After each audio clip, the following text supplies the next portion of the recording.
I believe that this was also attached in the email that you got, so I have a whole bunch of things that you can kind of consider and think about with this stuff, and I think it's really interesting. But in my mind, it's kind of like we're dealing with like either the person seems to be overly phasic or overly tonic, okay? And the SFMA and the FMS give us a window to be able to try to observe this phenomenon. And ultimately, you kind of have to make a decision about, is this person that I'm dealing with in this overly phasic group or kind of overly tonic? So in terms of that performance pyramid of Gray Cook's, he always talks about the overpowered athlete and the underpowered athlete. And I kind of think that maybe that overpowered athlete is the overly phasic person and the underpowered athlete is the overly tonic person. So here's the overpowered athlete in my mind, okay? It's the kid who's really strong but really tight. All right, it's the kid who always has the feet turn out in every pattern. It's like, okay, keep your feet straight in the squat, and it's like, and you just think about like what are the phasic patterns, and it's that external rotation and supination and abduction. Okay, so it's the kid who on the lunge test, like they're here, and it's like whoop, okay, versus the underpowered athlete, and that's the kid who is the melting candle squatter. Okay, we all love seeing them come in. Okay, yeah, all right. Try to do a single leg squat. You know, just everything just falls into the middle.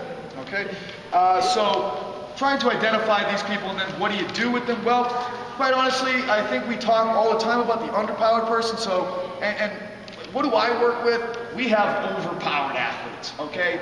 So I'm gonna focus on the overpowered athlete, and for the most part, kind of the lower cross fixes today, because it can't do everything, all right? So, you know, what do I constantly see on a daily basis? I see general and redundant shortness and stiffness throughout the body of the athletes that I coach. I see lack of cervical motion all over the place. Okay, most commonly in the SFMA rotation pattern. I see train wrecks of shoulder mobility. I am a train wreck of shoulder mobility. I see people who can't touch their elbow to their knee in the rotary stability test on the diagonal. Okay, I see people who cannot prevent varus during a squat pattern. I see people who cannot prevent feet turning out in the squat pattern. I see people who have arms as the limiting factor during their multi-segmental extension test. I see the same people who have a hard time with the lockout position in their overhead lifts. I see multi-segmental extension patterns that are straight up train wrecks.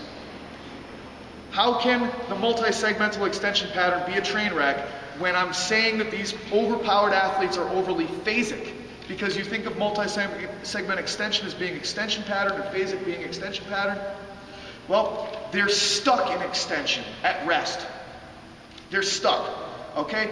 All these same people, what do they have? Big anterior pelvic tilt. Every day, I brush my teeth and I look at myself in the mirror with my belt on, and the back side of my belt is up here and the front side of my belt is down here. I'm like, damn it, look at that. It hasn't gotten any better, okay? Low back and cervicothoracic issues, the tissues for those respective regions, tight as a drum. Try to put your thumbs into their low back. It's like, God, it's like a cable. You can't move much farther into extension because you're already stuck in extension. Many of the other people, you know, the underpowered athletes, opposite problems. Okay, so what do I do with the overpowered athletes? Try to take the parking brakes off of them.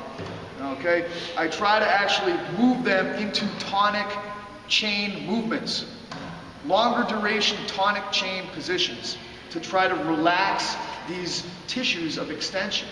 Okay, pull them the other way, turn off these extenders and their phasic chains. I try to return these kids to the fetal position, ultimately. Then teach them facilitation and co-activation. That's the way that our training sessions are ordered for the overpowered athletes. Okay, and then when we get to the co-activation stuff, how do I teach it? I'm going to show you zipping up, and if you don't know about zipping up, I hope that it blows your freaking mind out of your head from here back into the room where we just were. So let's get to it. First thing is going to be breathing approaches, and I've got you know, some really progressions almost. And the first one is crocodile breathing with what I'm calling the PRI twist. All right. So it's already pretty good. Let's add a dose of this and see what we can do. I use Matt LaCroix for all my demos anyways back at school, so there's no reason not to use him right now. So hop down, he's gonna just lay stomach down, and I always try to get people, use your hands to try to, first on the ground, to just shift your sternum down towards your hips. Yeah, right there, bang, and then lay down. And now, so, you know, typical crocodile breathing, inhale, try to make your hands rise with your lower back, relax everything. But we've been playing with the legs now, okay? So give me posterior tilt, bang. Give me right knee pushing down into the ground. Give me left leg lifting up off the ground a little bit, right there, all right? And then just breathe. Yeah, and I know it's like, it's kind of effort in this, but it's all of a sudden you're like, oh, I just felt my shoulders relax. I just felt that line up. All right, so look, all we're saying with the cross syndrome stuff is that you lack alignment and your afferent information gets screwed up. Your brain can't perceive it, so let's line you up. So, hey, what's PRI? It's kind of yanda with a weird, funky twist. So let's add the twist to this.